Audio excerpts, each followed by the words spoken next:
Hey guys, welcome to Collider Movie Talk for movie fans. I'm your host, Ashley Mova, and this is the daily show where we give you all the latest news from the world of movies, plus some insight into what it all means. Leading off the show today is Jon Campea. Well, greetings and salutations, everybody. Welcome to the best damn movie-related show on the planet Earth, coming to you from right here at the Collider Video Studios here in Burbank, California. And we are so glad you decided to make us part of your day. Also here is Jon Schnepp. It's Maniac Monday. What did we call it last Manic week? Monday. Manic Monday. Hey, what's up? Also here is Jeremy Jahns. This day brought to you by 80s hair and armpit stains. They're coming. They're coming. It's hot as fuck under these lights. Also Soon. here is Mark Riley. Happy to be here on this Manic Monday and all the 80s references. Keep them coming, guys. Keep them coming. All right, well, big news today. Let's get started. The first trailer for Kingsman The Golden Circle was released this morning, finally giving us our first full look at Matthew Vaughn's anticipated follow-up. In The Golden Circle, when the Kingsman's headquarters are destroyed and the world is held hostage, Eggsy and his crew discover an allied spy organization in the U.S. called the Statesman that date back to the day they were both founded. In a new adventure that tests their agents' strength and wits to the limit, these two elite secret organizations band together to defeat a ruthless common enemy in order to save the world. Kingsman The Golden Circle stars Taron Egerton, Mark Strong, Halle Berry, Channing Tatum, Jeff Bridges, and Julianne Moore. It hits theaters on September 29th, 2017. Jon, thoughts on the first full trailer for Kingsman The Golden Circle? Look, we're getting, it's weird to think we're getting close to the middle of the year. Right. We are getting close to the middle of the year. I was honestly starting to think that Wonder Woman trailer would end up being my favorite trailer of the year. Right. This is the best trailer of the year. And what's so cool is when you got a movie that starts off strong, like the first Kingsman, you think, how do you follow that up? You got to surprise the audience. When the giant trout god Amalgameth came out of the river and started attacking the city, I was like, this is like crazy good. I don't know. What did you think about it? I mean, I didn't even know it was CG. I heard they might have built it. It looked so realistic. A 40-foot tall fish god. Yeah, It was crazy. Practical Julianne effect. Moore. I mean, when you see this trailer, I mean, you can see it. Right, just watch it. Listen to us first, then go immediately and see this because it's insanity. Julianne Moore, 4,000 clear pink Julianne Moores. They look like gummy bears or something, just melting out of the Earth's surface, and then Channing Tatum riding what looked like a goblin's cock. It was just insane. I could not believe Matthew Vaughnn is just pushing it to the limit. Jeremy. Yeah, I do think the trailer showed a bit too much. I mean, usually I was on board. I was on board with the god Amalgameth and the goblin cock. But Right. then when Channing Tatum pulled off his mask and revealed that he is in fact Colin Firth, I was like, Really know. are you I know. showing a bit too much? That did take it too far. Yeah, but I've heard from the director that happens in the first act of the movie, so it's not actually spoiling Right, it. yeah. But I just feel like they didn't have to show that. I'm just saying. Mark Riley. Yeah, no, it surprised me when Channing Tatum pulled that off, and the effects on that pull were incredible for me. Yeah. But Colin Firth, I thought it was, you know what? We saw him on the poster. Right. They've kind of announced it that he's on the poster. So I wasn't that surprised. What I was surprised about, but it kind of makes sense in the story, is that all the cybernetic limbs now, especially the cybernetic head that he Right. has Yes. fashioned Yes. because he was shot in the head. Right. That was interesting, but not completely surprising. And clearly they just recycled the Terminator. Yeah, metal yeah, head, it which kind I of thought looked was a little bit very cheap. reminiscent. Yeah. I think that was a nod from Matthew Vaughnn. I personally I liked wanted it. to say though the scene where they actually showed the inside of Poppyland, I think because I saw it, I mean, I was like, I think it might have been a spoiler. It looked like a whole bunch of Colin Firth heads with a clear bubble thing with brains floating around. Almost I like he is was a that- clone. And Yeah, they were, like they maybe might picking those cybernetic heads out whenever he exactly. needs I don't it. know if that's a spoiler or not. So. Now, in the scene, it shows Samuel L. Jackson eating Burger King. I don't even think he's the same character. It might be his brother. Ashley, Right. what did you think? I thought it was great. My favorite was the cock goblin riding, so I can't complain. Okay, so here's what happened. Had a girl, I was Ashley. trying to like not laugh through this whole story, but you guys were Not the cracking me goblin up. cock riding, the cock goblin riding. That's the best. So we were informed under no uncertain terms that the Kingsman trailer was dropping this morning at 8:30. We were told that 8:30 this morning it would drop. We prepared the sidebars. You can see here we did everything. Only to like 15 minutes before the show realized, oh, it's not actually dropping until 8:30 tonight. So we just wasted your time. Pretty much. But Gave you a hell of a movie, though. I think. I think that was a good movie. I think when the producers hear this, they're going to take this movie back for reshoots. Lots of reshoots. I was going to say, wasted is a strong term, Jon. I think we just gave someone their next pitch. right. I'm just saying. Some studio out there's like, So I'm Yes. sure we will talk about the Kingsman trailer tomorrow. All right, Ashley, what's next in the world of real news? You guys are great actors, by the way. That was amazing. Right? Breaking last weekend, it's finally been announced by Fox that James Cameron's long-promised Avatar 2 has begun filming, with release dates finally set for December 18th, 2020, followed by Avatar 3 on December 17th, 2021, and then 3 years later for Avatar 4 on December 20th, 2024, and Avatar 5 on December 19th, 2025. Shooting is now underway in New Zealand, with the cast of Zoe Saldana, Sam Worthington, Sigourney Weaver, and Stephen Lang all returning. The script was written by Cameron with Josh Friedman, Rick Jaffa, Amanda Silver, and Shane Salerno. Jeremy, are you excited to hear that all 4 Avatar sequels have begun filming and have official release dates? It's a little early for math, but from the time of the release of the first Avatar to the release of the last, that's a 15-year plan. That's all right. I'm pumped. I'm glad it's finally happening, because we've talked about it on here. Like, hey, it's gotten a release date, and we were like, but does it though? But does it really? It sounds like it's actually happening. It's kind of like when you heard that you were going to get that video game, and then your parents were like, oh, you'll get it for Christmas, and you didn't get it for Christmas. And then, oh, your birthday, and you didn't get it for your birthday. And you're like, oh, I'll believe it when I see it. And it looks like we might actually be seeing it one day, I think in 7 years, when we get that first trailer for the second Avatar movie. I'm going to be more pumped. But right now, I'm glad that it's actually filming, and I'm glad it's actually happening. Is it too late? Is it beyond relevance? Have no idea. But I'm glad it's happening. You know, when I heard this news, I'm reminded of this lullaby my mom used to sing when I was a kid. It went, I'll believe it when I see it. You fooled me 5 times before. I'll believe it when I see it. I didn't think this out, but I don't. Okay, that's great. I think this is the 4th time in the history of Movie Talk that we have talked about the news that Avatar 2 now has a release date. But not filming. No, but maybe not filming. But I still don't. That's fine. It was like the first announced release date was 2015. Then it was 2017. Then it was 2018. It was 2019, and now it's 2020. So look, whatever. I can't get excited about hearing release date for Avatar anymore until we get to that date, because they have set and scrapped release dates multiple times already. Right. And look, 2020? Really? 3 years from now? Like, what's the math between when the first one got released to when this one's going to? I can't even remember which year the I think first. it came out in 2009. was the first 9. one. Okay, so we're looking at 11 years Yeah. between. This is. I already think that Avatar is gone out of the pop culture lexicon already. It's no longer part of our pop culture consciousness. It's already gone. So pushing it off that long. Look, never doubt James Cameron. All right, never doubt James Cameron. But I just don't like the way that there's no reason they could have got this and say, oh, don't rush it. 11 years. Hey, you know what? 5 years isn't rushing it. 5 years is plenty of time. So I just don't understand their thinking on this. But sure, 2020, great.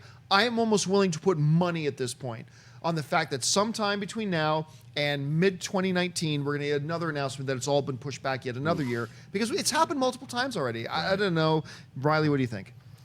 It's ambitious, I guess. They're starting filming. Okay, they're starting filming in New Zealand. Whole cast is back. I can't get excited either, John. I'm not a big Avatar fan. Yeah, who's talking about this? The fact that it was originally set for 2014, Avatar 2. Oh, that's right. It was They were going to 14. say That's right, yep. 2014 Avatar 2. Then it was bumped to 2015, 2016, 2000. I guess I'm going to look out for the trailer for Avatar 2 to make up my mind whether or not this is going to work. Is it going to break the record of all time for now is it with their trailer? Is it going to get Last Jedi numbers, Fate of the Furious numbers? If there's a lot of people looking at this trailer for Avatar 2 in, my God, 2019, are we going to get the first trailer? I guess so. 2.5 years from now. Then I can make up my mind. But right now, I'm like, does anyone care? I'm just kind of on the fence with this now. I feel like James Cameron a few years ago would have shot himself in the neck at the prospect of, is my movie going to make as much as the Fast and Furious movie that just came out? Yeah. But here we are. It's a different world, folks. What do you think, Schnepp? It's hard to get excited. Wake me up in 2.5 years, then I'll want to talk about it, because I'll still have a whole year to talk about this movie. We're talking 3.5 years from now just to see the first one. Now, I understand filmmaking takes a really long time. They've been in development for, like you said, 11 years because Yeah. they were like, look, this movie made bonkers amounts of money. He's got a sequel. All-time record. Yeah, he's got a sequel. He wants to make it. Begin this process. I know from special effects friends that they're shooting stuff now, and it's incredible. So I know that another 3.5 years is not going to be that long of a wait. I mean, look at we wait for 2 years every Star Wars film. It's just like the constant delays is what's kind of becoming humorous. That we, as long as I've been on this show, we've been talking about Avatar 2. Back when it was AMC Movie Talk, we're like, well, it looks like Avatar 2 is. No, it's not. It's not coming for years. Go to sleep. I want to Rumpelstiltskin this shit. I'm tired of it. I want to see it tomorrow. Can I go to sleep for 2.5 years and not waste my life? Just see it and then somehow get in a goddamn time machine and come back to now and be like, it was good. But now I don't want to waste any more time. 3.5 years. I mean, Whatever. and look, don't misunderstand. It's a James Cameron film. I can't wait to see So it. I'm excited to see it. I just don't believe that it's going to happen. I love the fact that you were like, oh, it's going to get delayed another year. In my brain, I was like, well, that's not too long. Avatar-wise, it's not too No, long. I- Like 1 year, that's nothing. Right. You can That's sleep nothing. through that. That's not a problem. 11 at all. years Fine. already waiting. All right, what's next? It's Monday, which means it's time for the weekend box office report. And its second weekend of release, The Fate of the Furious took the #1 spot, performing as expected and dropping 61% in its second weekend and bringing in an estimated $38.6 million as its domestic cum now climbs to $163.6 million. Fox's The Boss Baby took the #2 spot with $12.75 million as its domestic total now closes in on $140 million. Beauty and the Beast dropped 28% as it took in $9.97 million for the #3 spot and over $471 million domestically. In the #4 spot was Disney's Born in China, which took in an estimated $5.1 million in its first weekend of release. And rounding out the top 5 is WB's Going in Style, which dropped only 20%, bringing in an estimated $5 million with a domestic total of $31.7 million. Riley, thoughts on the weekend box office numbers? I can't believe how fast The Fate and the Furious is. It's almost to 1 billion worldwide, and it's 2 weeks in. That to me is the biggest takeaway for me. It dropped 61%. I guess that's what they're saying is expected. 38.6 million, not too shabby. It's made its money back. I mean, is it opening in any other territories? Is my next question. No, they pretty much did a full court press and Yeah. opening everywhere. Japan on April 28th. So we have one more territory, and it's going to cross 1 billion. So that to me is the biggest takeaway. This franchise doesn't seem to be stalling, and wow, it surprises me. That's Jeremy. the biggest takeaway. My biggest takeaway is the fact that you look at that graphic, -1 movie. This is the graphic of the box office numbers of 2 weeks ago. No one gave a shit about anything that came out this weekend except for the Born in China movie. That was this weekend, right? This is Yep. opening for Earth Yeah. Day. Okay, so that's the one people cared about. The fact that I even heard Fast and the Furious and $1 billion makes me think that gun is getting closer to James Cameron's neck. Like he's just like, like if you told me that honestly 10 years ago, or even when Fast and the Furious came out, I was like, there's no way this is going to be a $1 billion franchise. Here it is, but they played their cards right. They turned it into a heist movie, and they turned it into family. So it completely works. But I mean, if I just look at the hits on my reviews of the movies I reviewed this last week, I'm like, oh yeah, no one gives a shit, and it totally shows in box office also. So hey, here comes next weekend with The Circle. Maybe people will watch That's that. right. No chance. If The Circle had a bald person or a baby on the poster, it might make this kind of money too. Look at this, babies and bald dudes. Look at the posters. A bunch of shaved-headed or totally bald guys and a bald-ass baby. Billions of dollars. Bald baby, bald. Billions. The Beast is over there like, fuck you, Schnepp. Yeah, it's like me and the panda are hanging out, so they're kind of hanging out. Is like, all I can say is Phoenix got forgotten. That's 11th place, son. But you know what? I'm waiting for the 8th movie for the Phoenix flight, the UFO thing. So that's all I can say about that. One of the things that stood out to me a lot about like the box office right now is like the amount of failure on it. First, Born in China, I mean, did great for a Disney nature doc, opening in 4th place. And by the way, it's a charming little. It's my favorite of the Disney nature docs. I liked it very much. I saw it like 4 months ago, so it's weird that it's just opening now. But yeah, unforgettable. Pretty much probably got what it deserved. It opened in 7th place, which is too bad 'cause I'm a huge Rosario Dawson fan, man. My ultimate woman from a movie. My ultimate female character that I would have loved to have dated most when I was in high school and college is Rosario Dawson's creature in Clerks 2. Creature? Guys, did I say Rosario Dawson's character in Clerks 2? She was like the ultimate woman for a high school me or a college me to have dated. She's amazing. I want to see her succeed in everything she does. It's unfortunate she got tied up in this $4.8 million. Because when you first see the production budget was $12 million, you think, oh, well, this movie's going to have no problem getting its money back. Maybe not. And Phoenix forgot making $2 million. Free Fire. Right. Now, we all knew Free Fire wasn't going to make $60 million opening weekend. Right. We knew that. But it's a fun-looking movie. It was a fun movie. And you liked the movie a lot. Yeah, I liked it. And it made $1 million. I mean, they did not market this thing at all. So there's a lot of surprises in there across the board for me, and all of them pretty disappointing surprises at that. All right, guys, we reached that part of the show now for buy or sell. Here's how this works. In front of her, Ashley's got a few other items in the world of movie news. She's going to run them down. Then those of us at the table are simply going to say whether we buy it or sell it. So, Ashley, what do we got? Fox has finally set the much-anticipated Deadpool 2 for the prime summer release date of June 1st, 2018, the first title to land on the date. Ryan Reynolds returns as the Merc with the Mouth, this time alongside newcomer Josh Brolin as the popular mutant Cable, along with Atlanta breakout star Zazie Beetz as the mutant mercenary Domino. Reynolds produces the film with original Deadpool writers Rhett Reese and Paul Wernick, along with Drew Goddard as creative consultant. John Wick co-director and Atomic Blonde Helmer David Leitch takes the director's chair from Tim Miller, with shooting expected to start in June in Vancouver. Schnepp, buy or sell the June 1st release date for Deadpool 2? I'm going to buy it. I'm glad they just put it on the map, but I'm only half buying it. I wish they kept February. I really thought that was such a great, unique date for Deadpool, and it made so much money on on Valentine's Day that it was a fun, unexpected release date, and I was hoping that they could keep that release date just to relive that weirdness again. But I buy that it's coming out in June. Schnepp. Schnepp. I am drunk today. I am absolutely hammered. Bring the flavor, That drink Jahns. is completely gone. I don't know what was in it, but hey, it's working for you. Welcome to Monday. This is not water. Trust me, it's not water.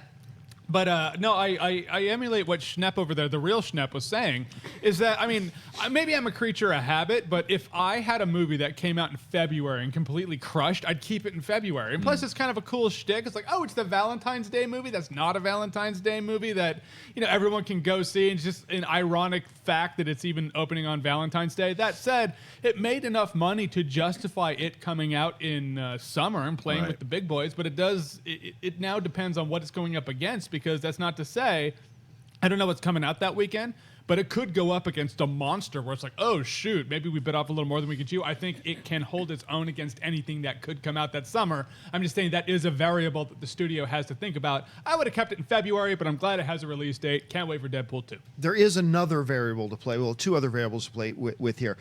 They've just announced this movie, and it's coming out in 1 year. That's true. Like, basically, it's just 1 year from now. Unlike, Avatar is like, Deadpool 2 is going to come out in 2023, and Deadpool 3 is going to come out in 2047. I mean, so I like that. So if they wanted to get this out in 2018, realistically, February may not have been realistic for them. Right.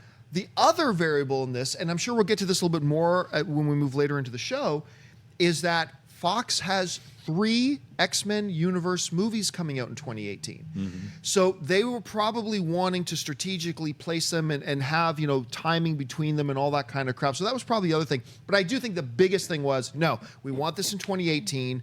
We probably won't be able to hit that February mark at this point. So they moved to June. And honestly, I'm with you guys. I would have loved to have seen this thing stay on that Valentine's Day weekend stuff. But if I had to choose between that or waiting another year to get it, I'll take the June release date. I'll buy the release date. I think it makes sense based on the numbers. It's the highest grossing R-rated film in history. So they're like you said, Schnepp, they're going to go with the big boys. What I'm selling is the fact that we're not going to get that fantastic marketing campaign that they did at Valentine's Day. Oh, so good. It was so funny. But what I'm excited is about, they're probably going to take the summer release with the marketing campaign and poke fun at the big superhero movies, because he's so meta. He's going to look at break the fourth wall. He's going to talk about these superhero movies. I bet we're going to get some kind of Deadpool 2 Dawn of Mercs with cables coming out of their heads. Whatever title they're going to do is going to be something funny. It's going to be a nod. So I'm excited about that. But you're right, John. They're going to go we're going to get to it, but there's a New Mutants movie. That's in the new X-Men universe. Then we get Deadpool, which is going to break out of that, probably poke fun at all those X-Men movies. And then we're getting another X-Men movie. So I think it'll do well. I think it'll do well in the state. Right now, it's the only big superhero movie dated at that time. All right, what's next? In addition to release dates for Deadpool 2 and Avatar 2, 20th Century Fox also announced a third X-Men movie for release in 2018, confirming the title as well with X-Men Dark Phoenix. The movie will hopefully give fans a long-promised do-over for the Dark Phoenix saga that wasn't well received in Brett Ratner's X-Men The Last Stand. Dark Phoenix will open in theaters on November 2nd, 2018, which follows another new X-Men movie with the April release of New Mutants, directed by The Fault in Our Stars director Josh Boone on April 13th, 2018. Dark Phoenix still doesn't have a director attached, though there are unconfirmed reports that X-Men writer-producer Simon Kinberg will take the helm for the first time. John Byrcell X-Men Dark Phoenix as the next X-Men movie in the series.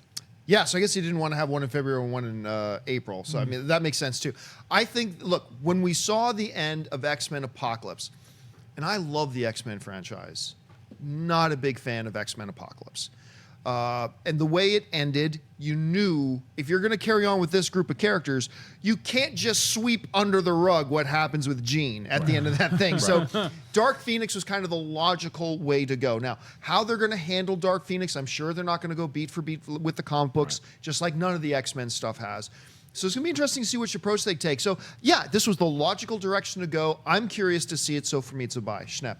I'm going to buy it too. I mean, the Jean Grey, the newer X-Men from X-Men Apocalypse was what I liked about X-Men Apocalypse. I didn't like any of the Apocalypse part of Apocalypse, of the X-Men Apocalypse. So when I was thinking, I wonder if they're going to make a sequel, I certainly hope they continue with this new batch of X-Men with the new younger Jean Grey and Scott Summers, and that they are. I'm certainly also hoping that they continue jumping every 10 years. This would be in the 90s. So I don't know how they're going to play up the X-Men weird universe of every movie has a different kind of continuity. But as long as they move it forward 10 years, I'm cool with it. And you're absolutely right. They're not going to do the Dark Phoenix comic book version. They can't. That's like you got Star Slammers, you got alien planets exploding. Simply not gonna. Yeah, it's not going. The Star Slammers. Yeah, it's not going to happen. So or the Star Jammers. Sorry, the Star Slammers. Yeah. What would be funny is if they were in the mall and bumped into this like little 5-year-old kid. What's your name, little boy? I'm Wade Wilson. At that point, just we to work that in. Anyway, Mark, what do you think about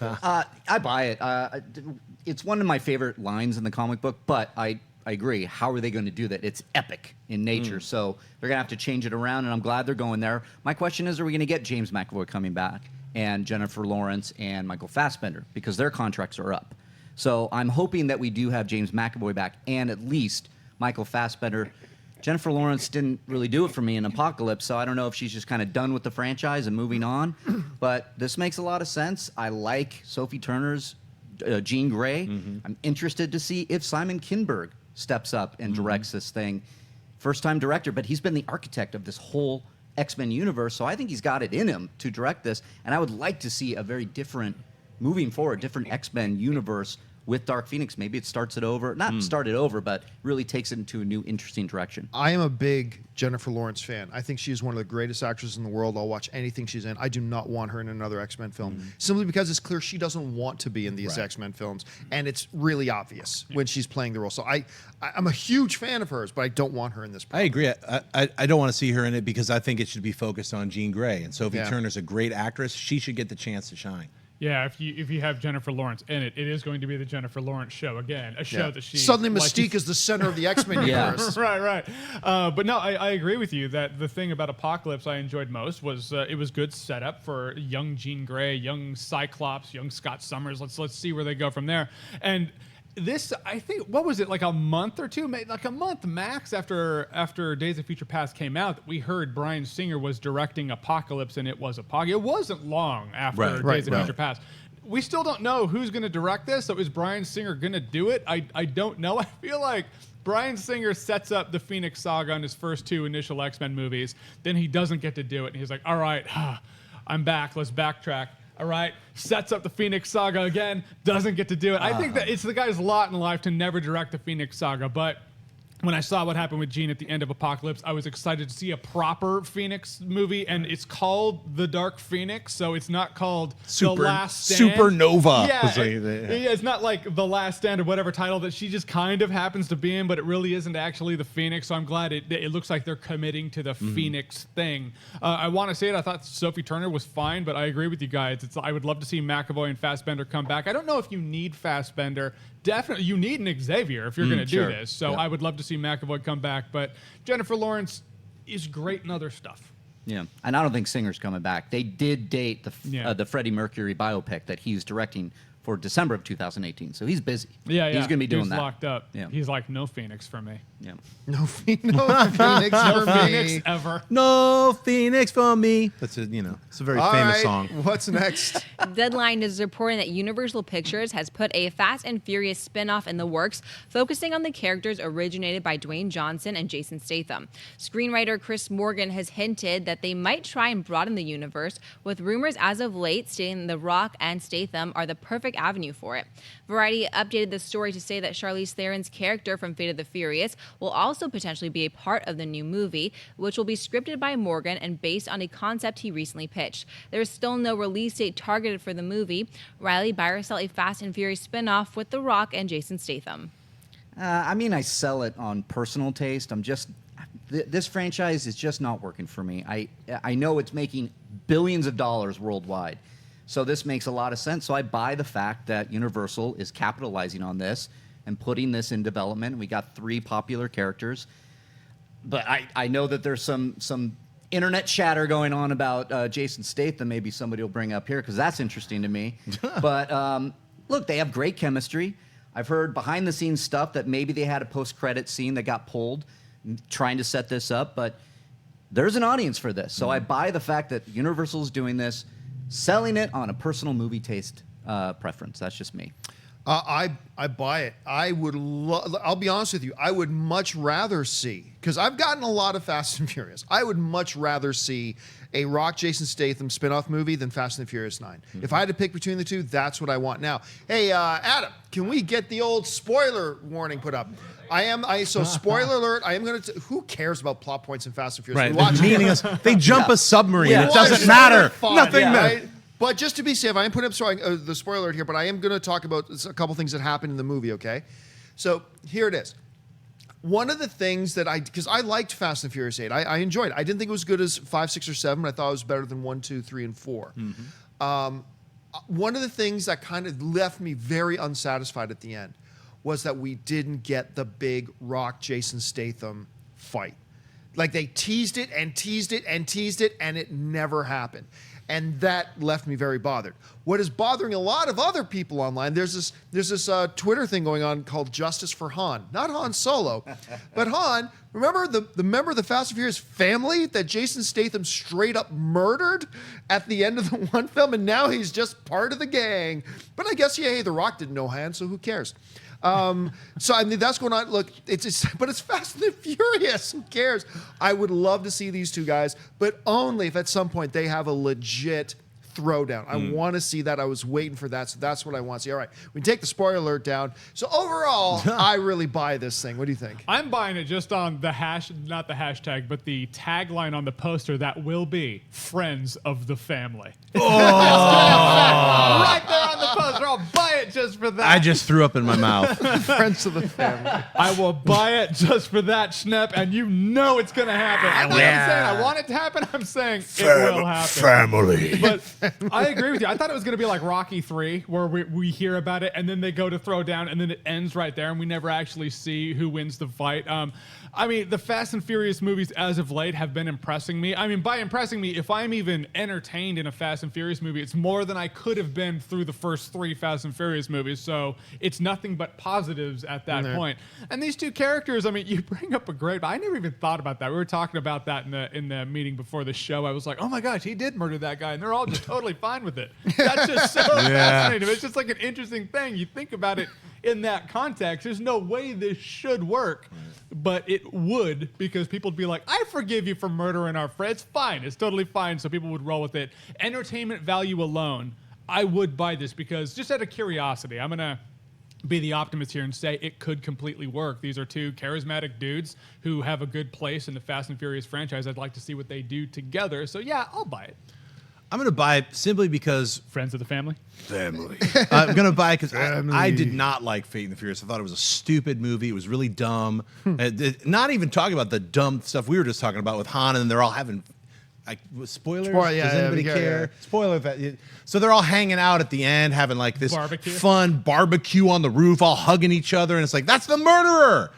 Forget it. Doesn't it's because everyone's so dumb. I'll give them this. I'll give them with the spoiler alert up. I'll give them this.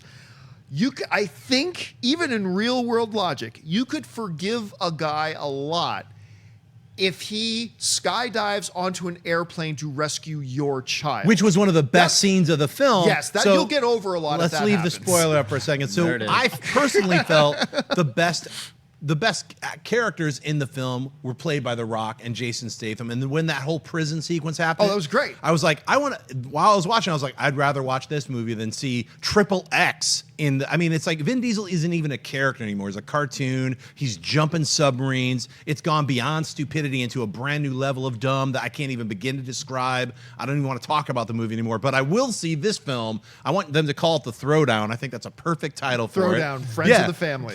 Please don't add the family thing, but if they called it Throwdown, whatever the hell they're going to call it, I'm going to see it because The Rock and Jason Statham are the two characters that keep this franchise alive. They are the two, I think, last legit action stars right now. It's The Rock and Jason Statham together. They are the two most quintessential. Vin Diesel definitely is an action star today too, but when I think action stars, I think of these two guys. And you calling up the jail sequence, like we were talking, is like Statham, super lithe, jumping around, doing those flips and stuff, kicking people in the face. The Rock, a giant monster, throwing three dudes against a wall. Let's be careful about going in and out of spoiler stuff. Sorry. hey, I'm done. I wanted to touch on the irony. This movie's made like almost $1 billion fucking dollars. They've seen it. Like if they're gonna watch it, they've seen it. The spoiler thing's kind of just a formality at this point.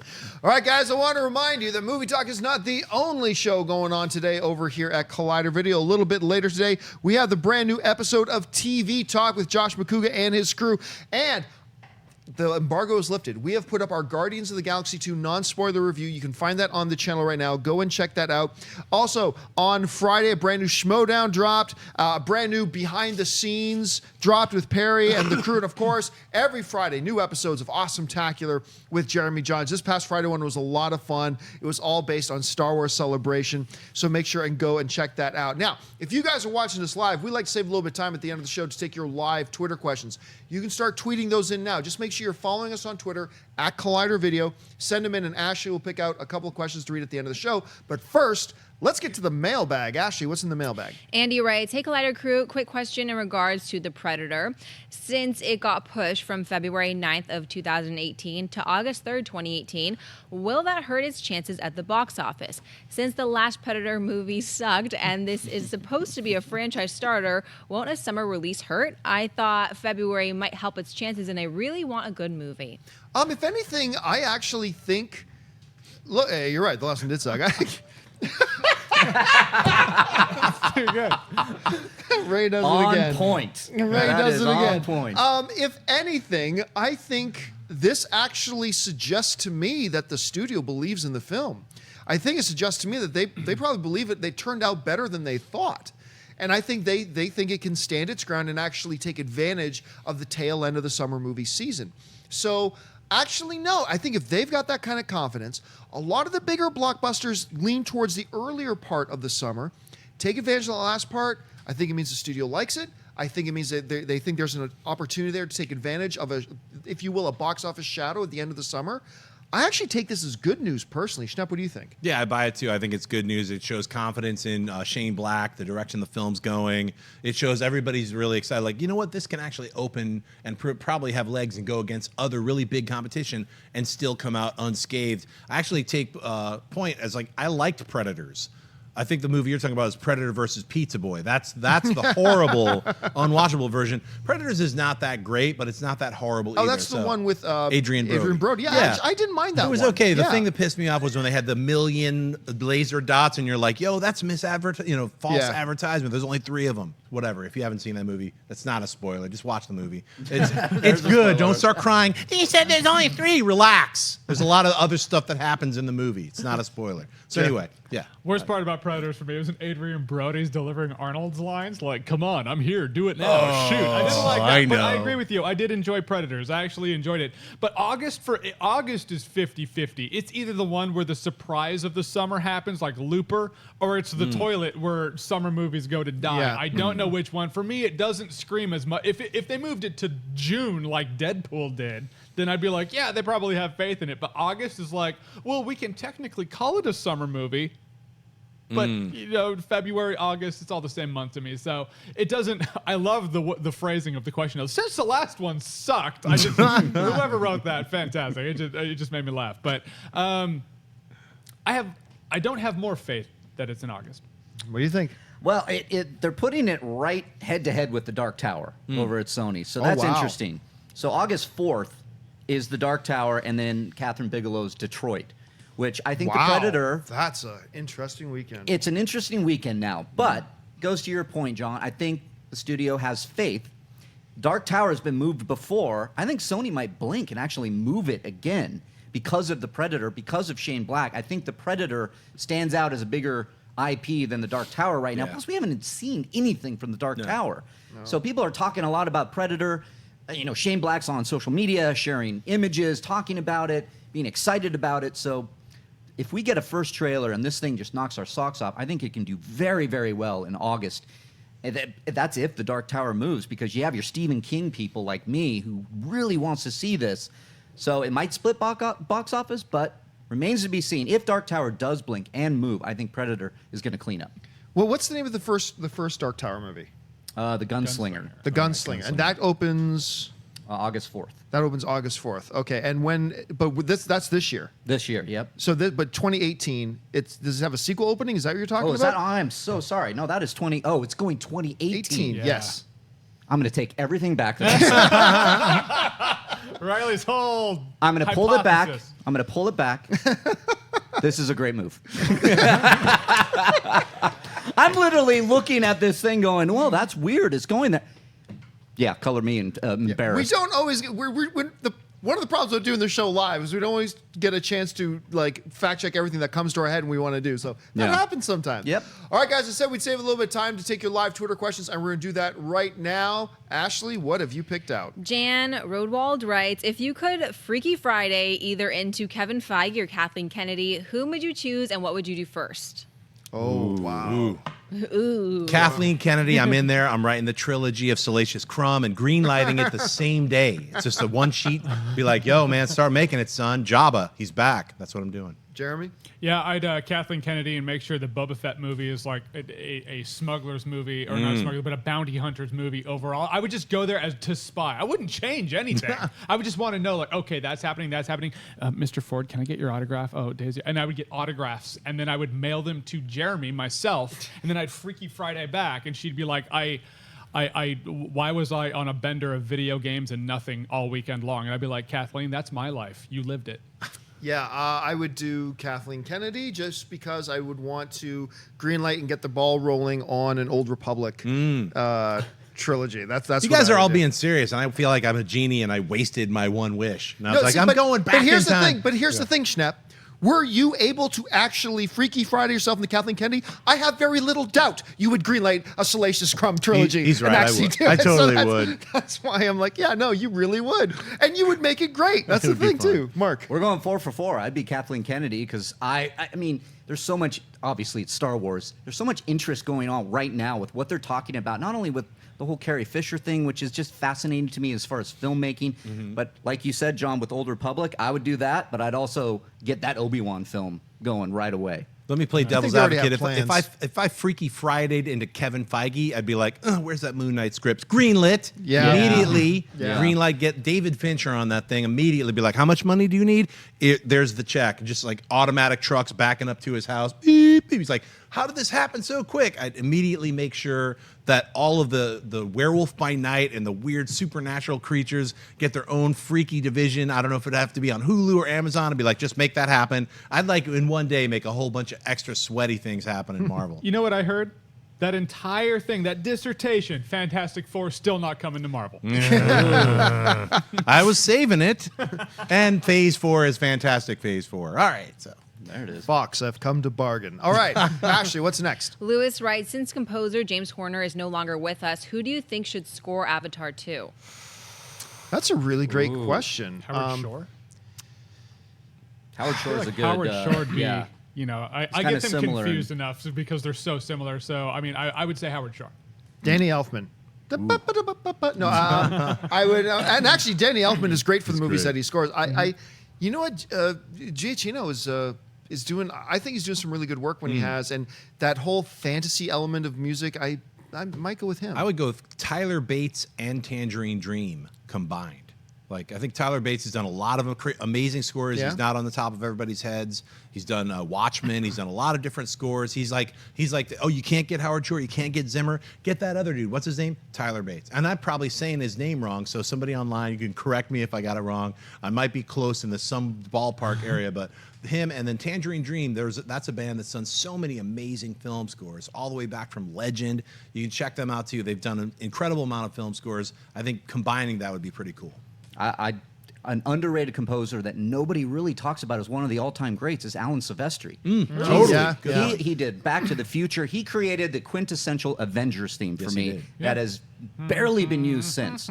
So why not get Alan Silvestri to come in and do Avatar? That's my pick. Love it. All right, what's next? Rocky Drago66 writes, what happened to Josh Hutcherson post Hunger Games? He simply vanished. Yeah, he kind of did.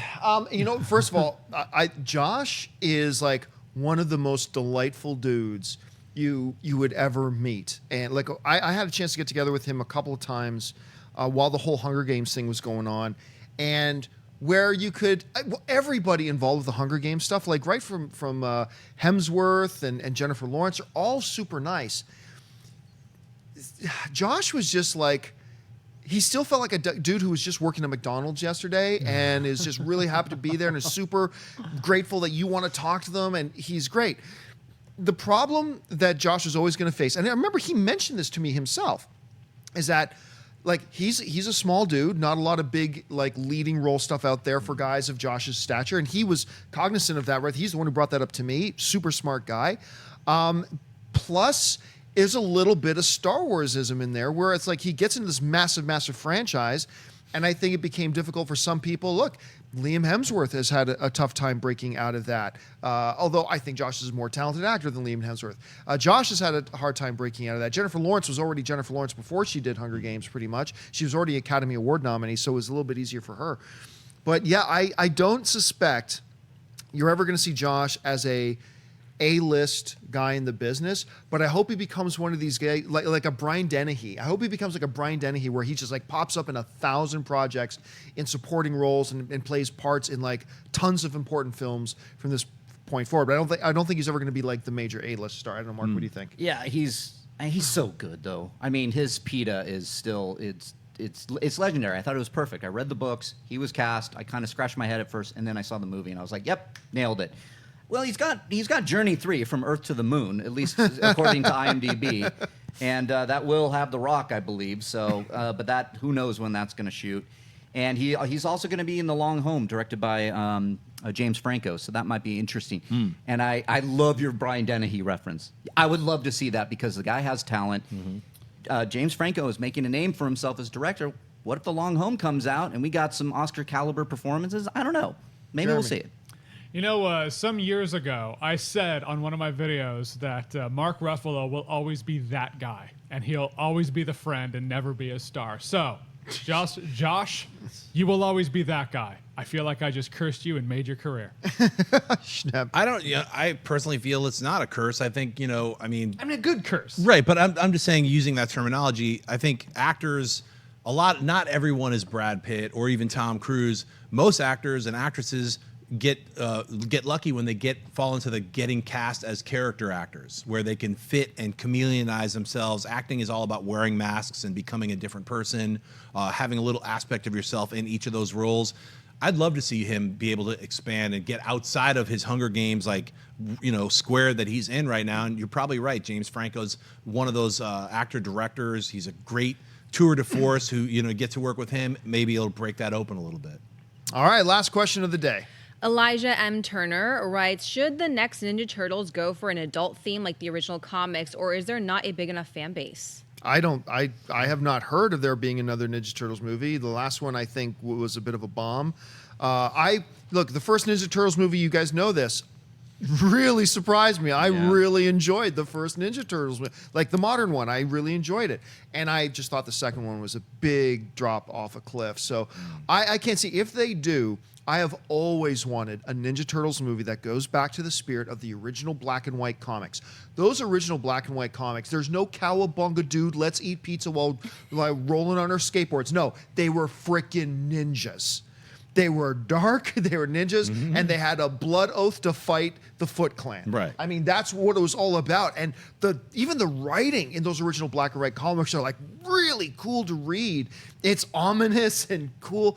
I would love to see them do it. Well, they'll never do it. They will never do it. And if I was the head of a studio, I wouldn't let them do it because it won't make any money. But damn, as a fan, I would love to see it. I agree with you. I mean, they were literally, when that came out, they were literally just having a spoof, having a laugh at Frank Miller's Daredevil. The Foot Clan is the hand. Right, yep. I mean, everything about it, even the artwork on the cover was riffing on Frank Miller. People always forget that it's like, it was dark and gritty and weird.